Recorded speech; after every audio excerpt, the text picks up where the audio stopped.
Sedap gila cekodok kakak ipar Cik Okey buat ni. Nampak? Dah lama cari cekodok macam ni. Dia rangup betul. Cekodok lepe-lepe. Tapi sedap.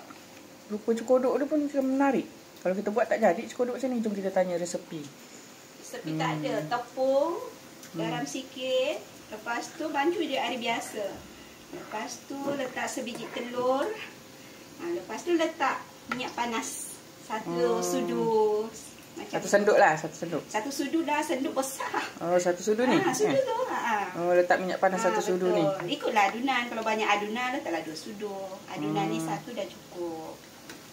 Lepas tu, tak payah nak bulat-bulatkan. Lepe-lepekan je macam ni. Kalau bulat tak jadi. Tak jadi dia kena lepe-lepe baru sedap. Tu tips dia. Sedap lah cekodok ni. Satu dah penting. Sedap. Kena cuba resepi ni.